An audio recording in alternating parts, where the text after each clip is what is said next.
Howdy, my name is Preeti. I am the pre-OT, pre-PT advisor here at PGSA. Welcome to the PTCAS Workshop.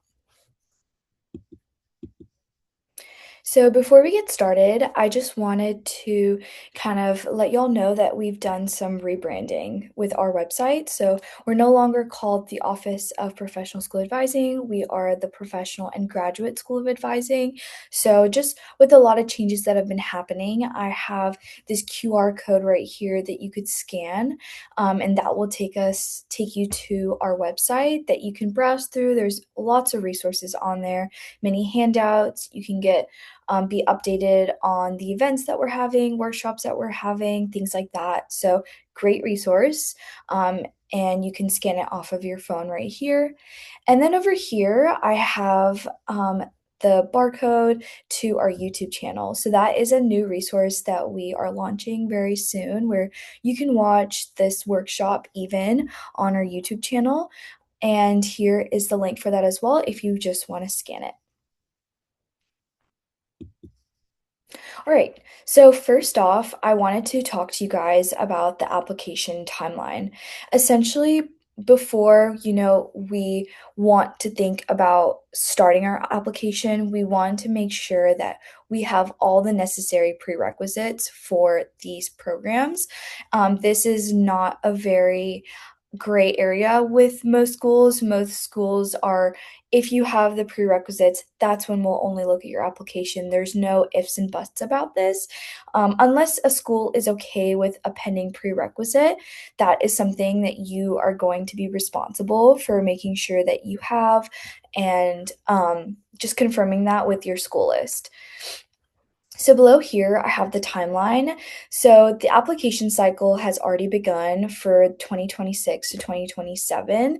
So if you haven't already, you can go on to PTCAS and go through the application portal and browse through it and kind of just look through it and get started on your application.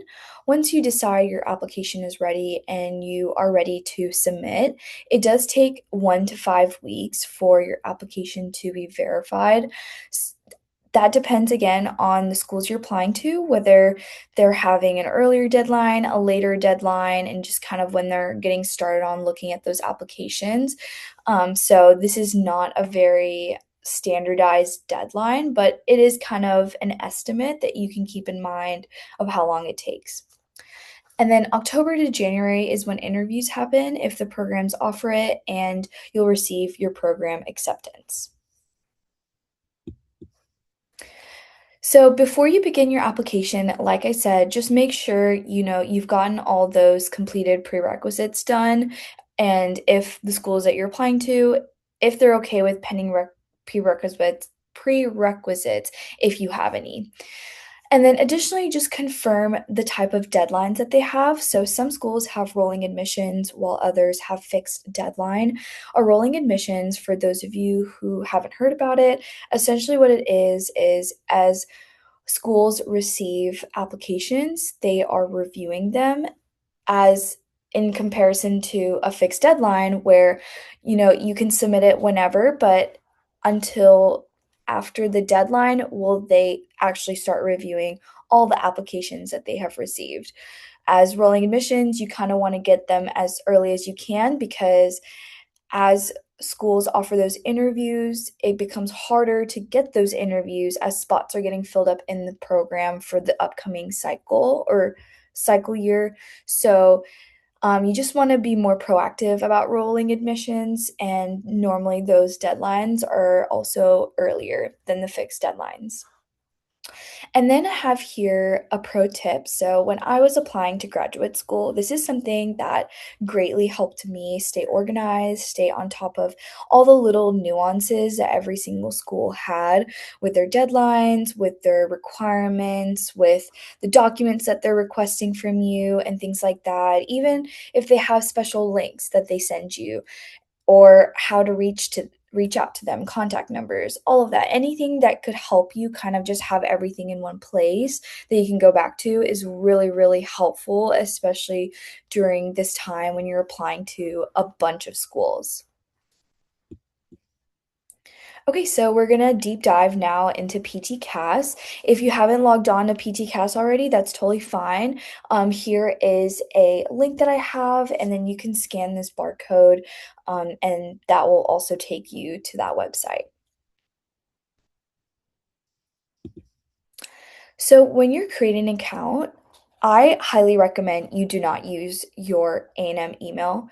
You use your personal email, just not a TAMU email because you will be graduating soon, and that will expire, and we just don't want to be dealing with any issues with that. So just recommend using a non-TAMU email, and then also make sure you don't have any duplicate accounts that can cause delays as well. And for those of you who are watching this and you are not applying this application cycle and are applying following ones, something to keep in mind that you can totally do is that you can go into PTCAS before the application cycle opens and kind of browse through it, see what's expected of you, what are the essays that are required of you, and you can start working on that and being very proactive and on top of it.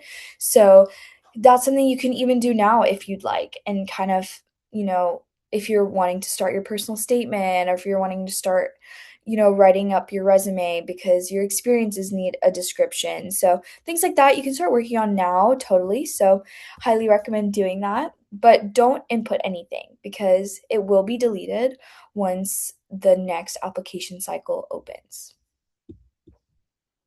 So once you log into PTCAS, this is the application dashboard. We have four quadrants. We have the personal information quadrant, academic history, supporting information, and program materials.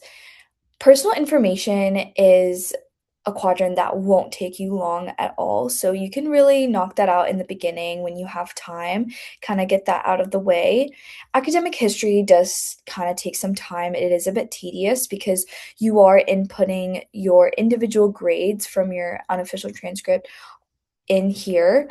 And then over here also the supporting information does take a while, especially when that you are inputting all the experiences and all of that, the essays. Program materials is where you are going to complete program specific tasks. They might be essays, they might be uploading documents. And so that is also kind of a time consuming quadrant. So in the second quadrant with the academic history, like I was saying, you're going to input all your grades from your transcript and all the classes you took.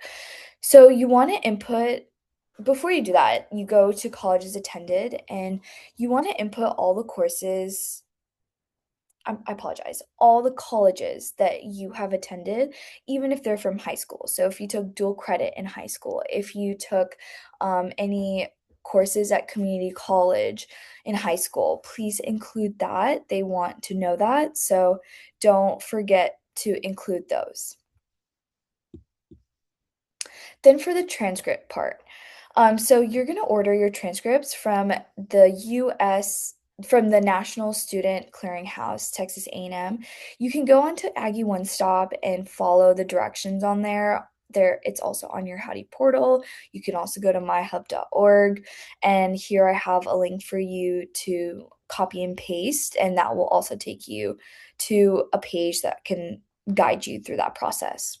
So that's one part of it, ordering your transcripts. The second part is entering it into your application portal. So we don't recommend using the professional transcript entry service. It costs money, it might be delayed. We just don't recommend doing that. Just take the time, be detail oriented, make sure you're getting all those grades in, and I just recommend that you guys do that. So, I also cannot emphasize enough how important it is for you to input exactly how it is on your unofficial transcript. You input exactly how the classes are spelled out, even if it doesn't make sense to you and they have an interesting capitalization or abbreviation or there's a period and it doesn't make all that sense to you. Still put it in exactly how it is on the unofficial transcript. Any missed discrepancies will cause delays, and it already takes 10 days for them to verify your transcript that you're inputting. So, just make sure all of that it looks exactly the same. And the schools will understand, apart from inputting the classes and grades, you're going to have to categorize your courses. And if you choose a category that is different from how the schools are categorizing it, that's totally fine. That's not going to cause any issues. You're using your best judgment with that to identify that. So, but more than that, that's not aligning with your transcript. It will be causing delays. So just be careful about that.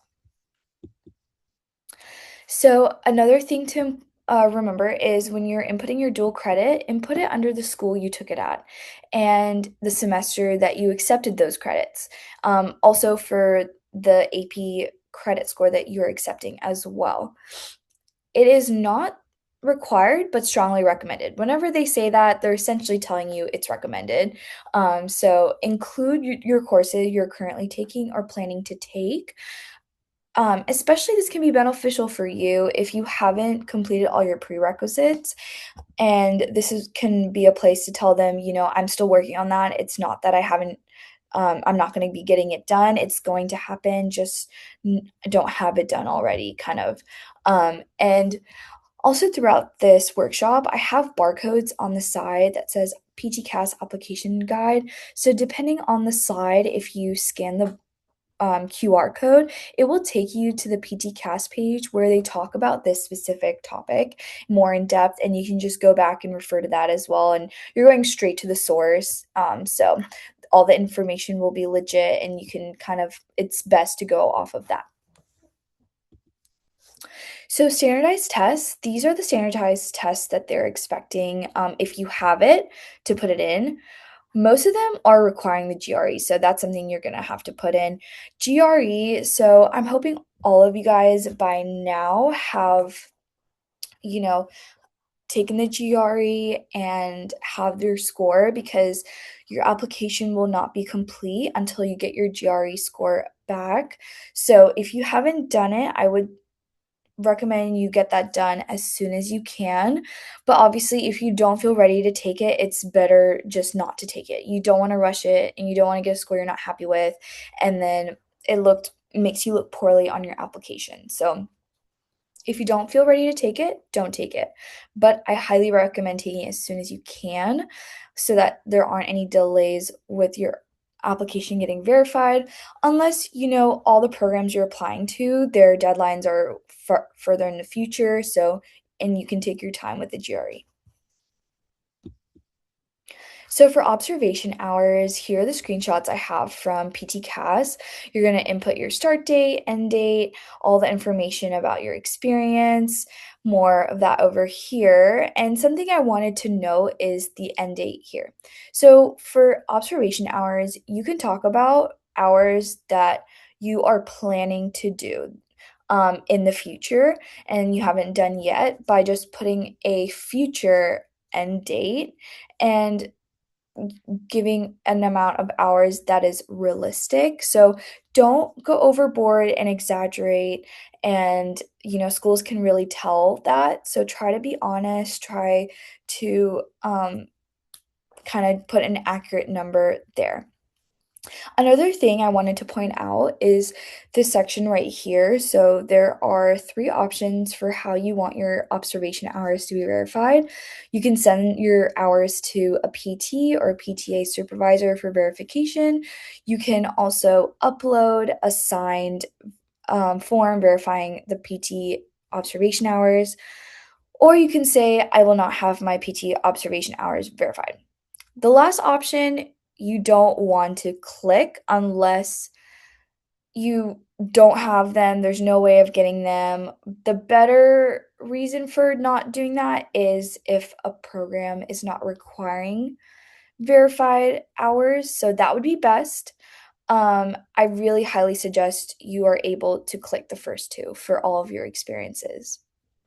And then here again, you can scan this barcode and it'll take you to the observation hours page on the PT PTCAS application guide. For experiences, so you want them to be collegiate level and above. None of your experiences are going to be in high school, and they have to be within the last 10 years. The one big difference with experience and observation is observation, like I mentioned before, you can put planned hours. For experiences, you cannot put planned hours. You can only put current and in progress. So you can, put start date and end date as current, but or, a future date, but you can't put a new activity that you haven't done yet, but you're planning to do and you're planning to get those hours. You can't input that.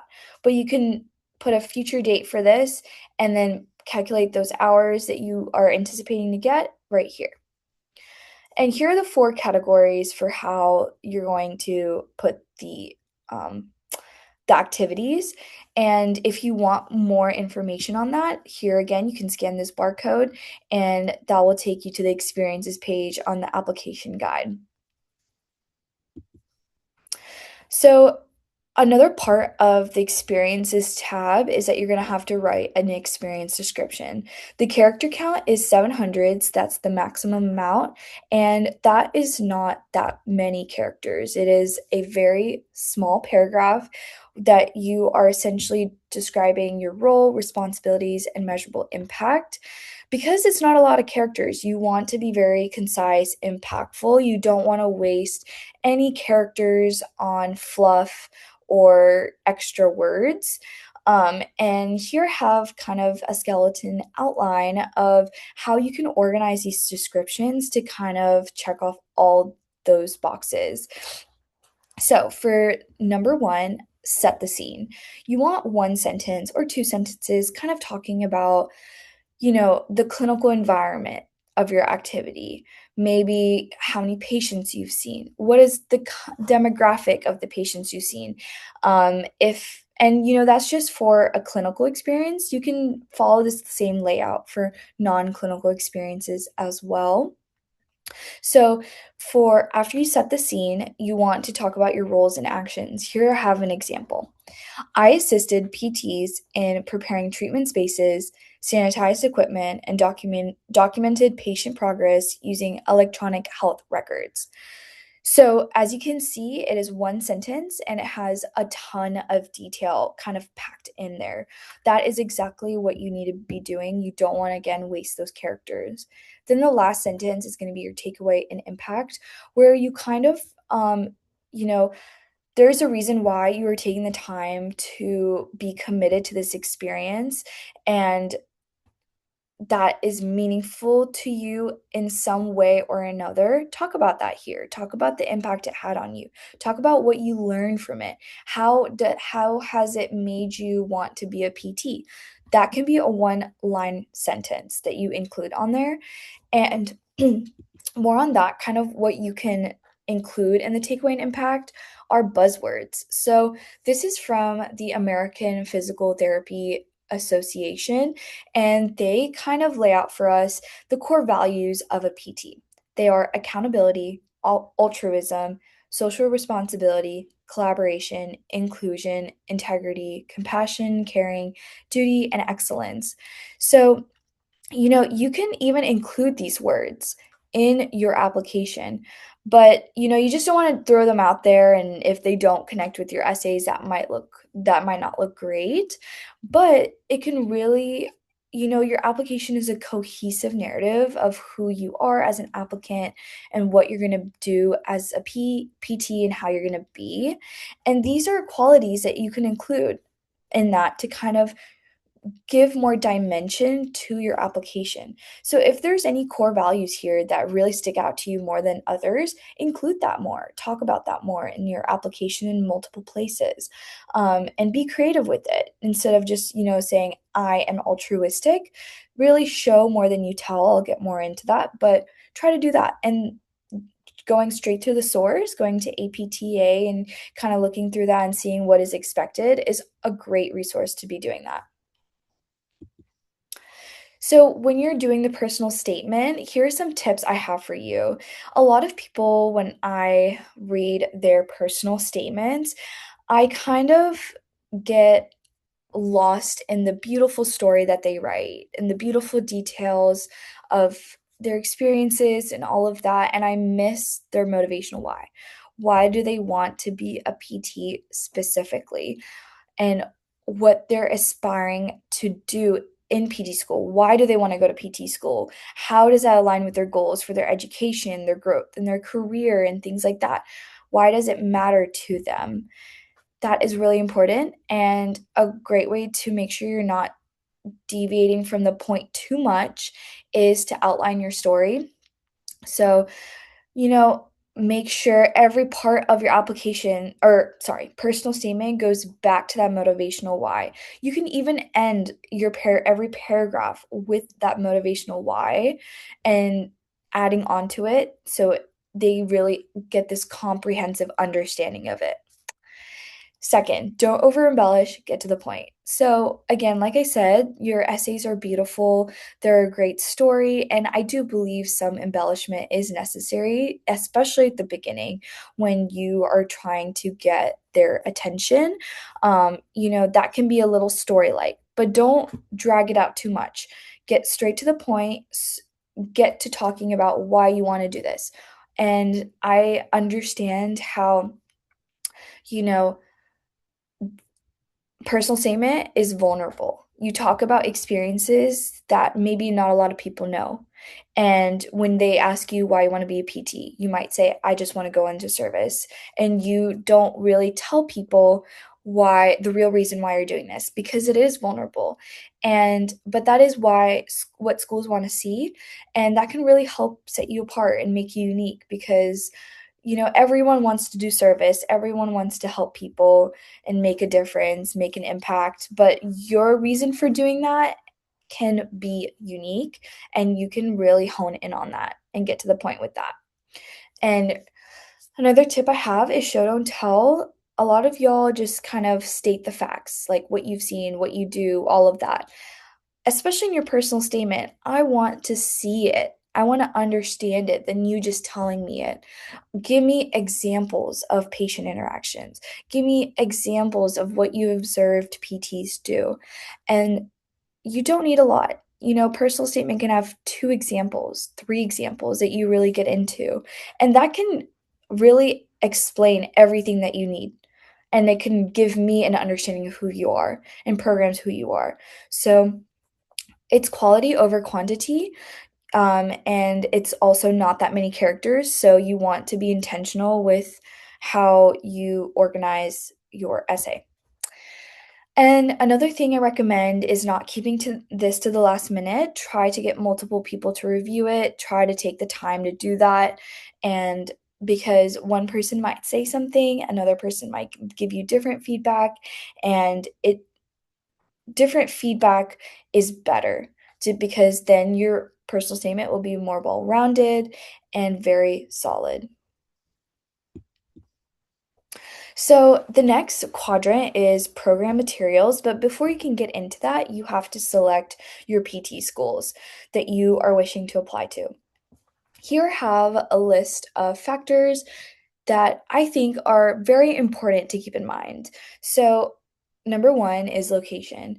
You are going to be spending your 4 years, 5 years, however long your PT school is in this location.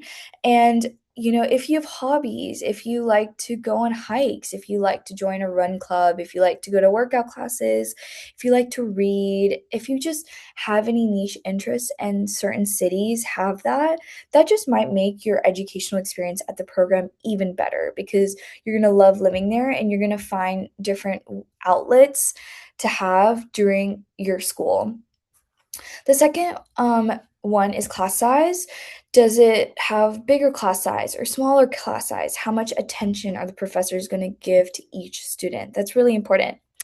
Then program accreditation. I bet a lot of you guys are already looking at this one factor, looking at the reputation, how long they've been there, kind of all of that. So that is really great that you guys are already doing. Mission and values. Do their mission. Not only are you trying to impress the schools, but the schools have to impress you. Do their values and mission line up with what you want out of your education? Do you think what they have to offer will make you the PT you wish to be? These are important things to remember, and you can include like your values and your mission in your personal statement, experiences, application, and show schools that as well. Tuition is really important. Student resources, how are they going to prep you for the board exam, get you job placement, and all of that? And most importantly, do you like the programs you are applying to? That is very, very important. Please do not just apply to a program just because somebody told you, you read online, it is a top school somewhere.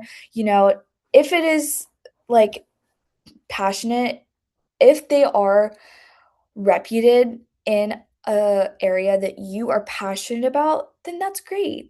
Then you will love it. But that's something you need to take a second and think about. Don't just select schools just because. And this is expensive. Applications are expensive, so be intentional about it. And on the topic of fees, so the first program you apply to, it will be $175. Each additional program will be $75. And then some schools might have like additional supplemental fees that you might have to also pay. So students normally apply to 5 to 12 PT programs, but you can do as many as you want, more or less. Just make sure you're not doing it at the cost of quality of your application.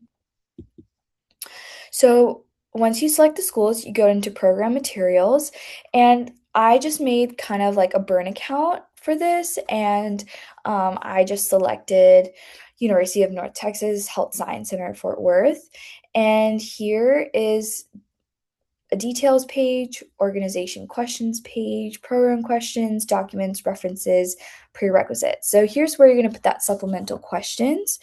And here's also where you're going to input your references for your evaluators here as well. So just be up to date with this. Make sure you're doing all the tasks that are required for every program.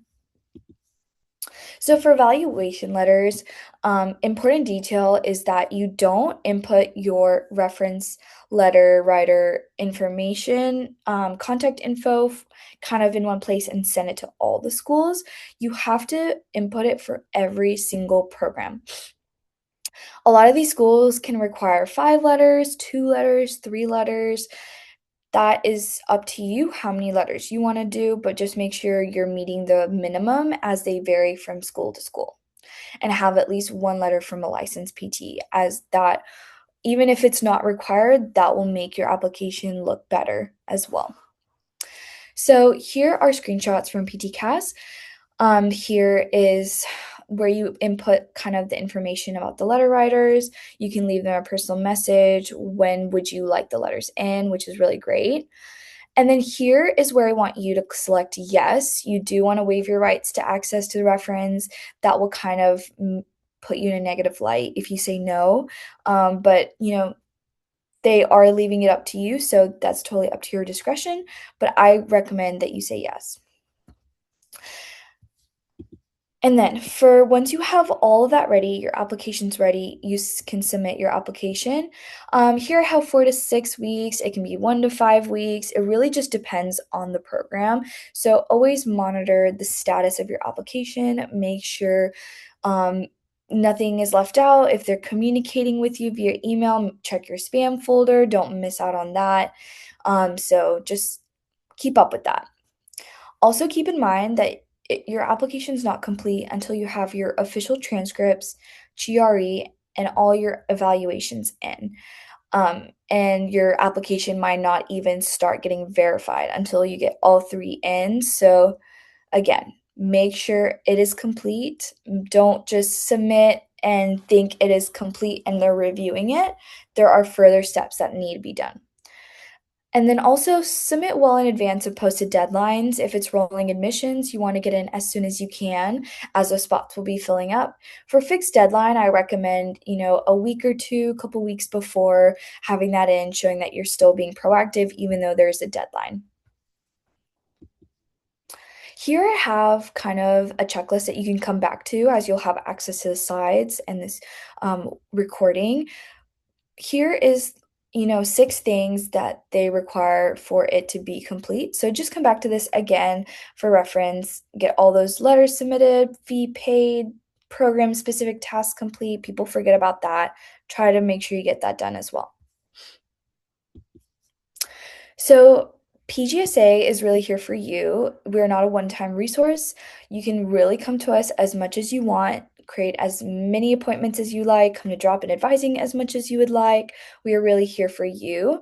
I am currently the PT advisor, so you'd be scheduling an appointment with me if you'd like more personalized feedback on your application. Please call this number, 979 8938 to call our office. If it goes unanswered, leave a voicemail with your name and UIN, and the student workers will get back to you as soon as possible. If you don't need an appointment, you just have general questions, you can email me. This is my email right here. So I have some QR codes at the bottom here for your reference as well. So PT Listserv is an email subscription service. If you're not already on it, please scan it and join it. You can get updates about PGSA, workshops, things like that from that. So please be on that, especially during this application cycle. The PT handout is a great resource for checking in with the prerequisites for every school. It gives you deadlines for those and things like that. It's a great general handout to have for PT related things. Then this is a what do I need to be working on handout. So if you're still working on consolidating your resume, there's still some things that you're working on. This is a great place to just check in and make sure you're getting the leadership, research, shadowing, all of that kind of in order. You're not missing anything. So that's also a great resource. And then I have American Physical Therapy Association here as well. So you can browse to their website and look at those core values that I had previously talked about. And like I said, if you have any questions, please reach out and thank you so much.